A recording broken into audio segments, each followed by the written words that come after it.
Hello, guys. So I want to do a little bit of lore real fast, just catch some of the people up. So today we're going to be talking about the coalition. As you can see, they're little box supply things right there. Now, um, let's get started. So overall, the coalition was made because of the GLA, the Global Liberation Army, a group of terrorists from all over the world. Doesn't matter what ethnicity, doesn't matter where they're from. They just want to see the world back to how it was before the Desert Worms took power, as a peacekeeping force, before the borders, before everything. Essentially, the world as we know it today, the real world. And the way that they would do it is by any means necessary, try and get the support of the people. But people, their generals and whatnot, didn't see their vision the way that everyone else did, so they started doing terrorism. The GLA wasn't a traditional army. It didn't have one leader, and this meant that they would have to fill the ranks with warlords, arms dealers, and, just armies of rebels, essentially. And they decided to try and chase Muffin and the Desert Worms and Ragu out of Australia. This failed, with Muffin dealing the final blow. But in between those periods, the coalition was founded. The coalition at the time was a mix of Ragu, Muffin, and the Desert Worms. Together, they would send some tanks and troops and guns like airplanes from the Desert Worms and tanks from Muffin and ammunition from Ragu, and it would all come together to make the coalition. And the coalition was essentially the United Nations. They were a peacekeeping force. Um, and what they would do is they would like go out and help people, help the desert cities and whatnot from the GLA. And the way that it was structured is that you had the coalition forces, but then you had the Muffin branch, and the Desert Worms branch, and the Ragunian branch, and many different like little things within the coalition. The coalition was non-biased to political belief. They didn't, they said, okay, let me go in there. We're not going to talk about communism being put in place or democracy. We're going to let the people have their vote.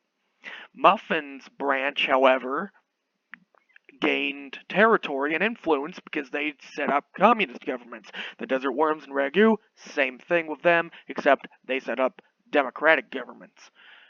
Democracy. And they were opposed to terrorists, the GLA, and any other warlords and arms dealers and everyone else.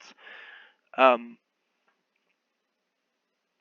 and then Muffin dealt the final blow.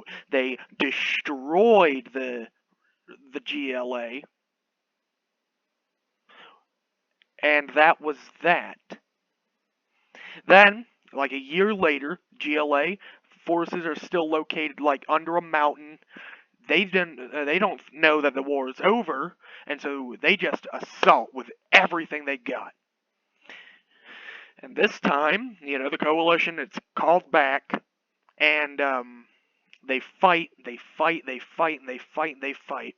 And Ragu gets the final blow. Muffin's dealing with all the itty bitty skirmishes here and there, and all of the GLA's leaders are killed. And all of their things are driven out and whatnot. And now here we are in 1990. The Ragunians went underground due to Project Safe House. So essentially, they're no longer even a thing on the global scale, but on the world map. Muffin and the Desert Worms are two of the best, superpowers. The Emperor's son took that crap. What was his name? Like Alden? Yeah, he took head as supervisor of the Brick Rigs territory while the Emperor could monitor.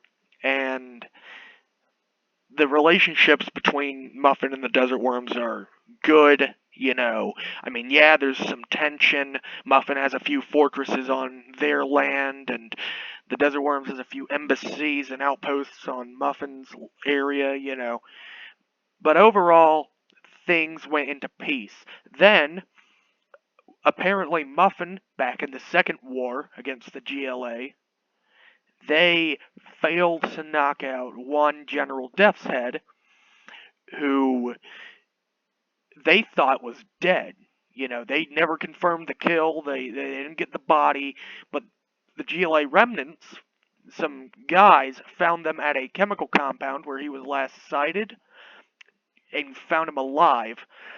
And Death's Head was really cool as a GLA general because he experimented. He used heavy weapons, light weapons. He used all of it. And no one knew how he obtained all of this weaponry, for being a warlord. And essentially he just started assembling and rearming, and the Third War's, it probably already kicked off, or it's ended, or it's about to, depending on, when you're watching this.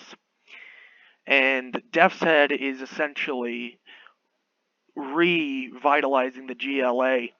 So the Coalition is now Muffin and the Desert Worms, no longer the Ragunians. And they're overall just your peacekeeping force, and well, that's really it. They're a mix of all the cultures. It's fun. Hope you found this useful and whatnot. All right.